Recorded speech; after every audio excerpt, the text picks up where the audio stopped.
Usai kadernya ditangkap KPK, Ketua Umum Partai Demokrat Agus Harimurti Yudhoyono meminta agar penegakan hukum tidak tebang pilih. Sementara Menko Polhukam Mahfud MD menegaskan pemerintah berkomitmen untuk terus memburu koruptor yang masih buron.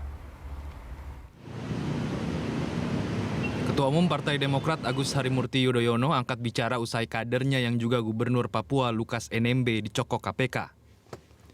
AHY menyampaikan sejak awal Demokrat telah memberi ruang pada Lukas NMB untuk mencari keadilan. Meski begitu, Demokrat tak memberi bantuan hukum ke NMB. Gubernur Papua itu juga telah dinonaktifkan sebagai Ketua DPD Demokrat Papua sejak September 2022 lalu.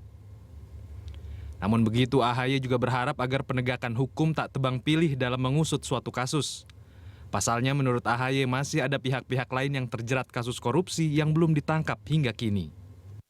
Jadi saya ingin kita semua memberikan ruang seluas-luasnya dan kita mengawasi proses itu. Karena tidak boleh ada kelompok atau golongan tertentu yang diamankan, tetapi ada kelompok atau golongan yang lain kemudian selalu menjadi sasaran tembak. Kita ingin sekali lagi semuanya diperlakukan secara adil di negeri kita. Sementara sebelumnya Menko Polhukam Mahfud MD menjelaskan saat ini negara juga terus memburu koruptor-koruptor yang masih buron. Namun begitu, Mahfud mengakui ada prosedur yang jauh lebih rumit dibanding menangkap Lukas NMB.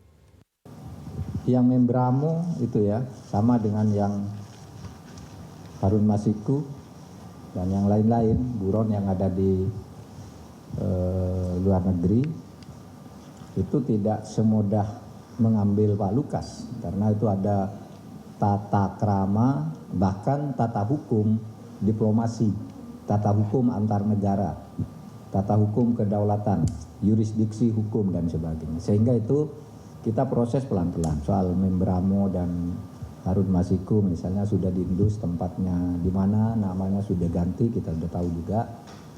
Ini masih tetap dibicarakan dengan negara-negara yang bersangkutan. Tetapi tidak semudah membalik tangan ya, supaya hati-hati itu kita tangani terus. Menko Polhukam juga menegaskan pemerintah berkomitmen dan tidak kalah dalam memberantas kasus-kasus korupsi. Tim Liputan, Jakarta.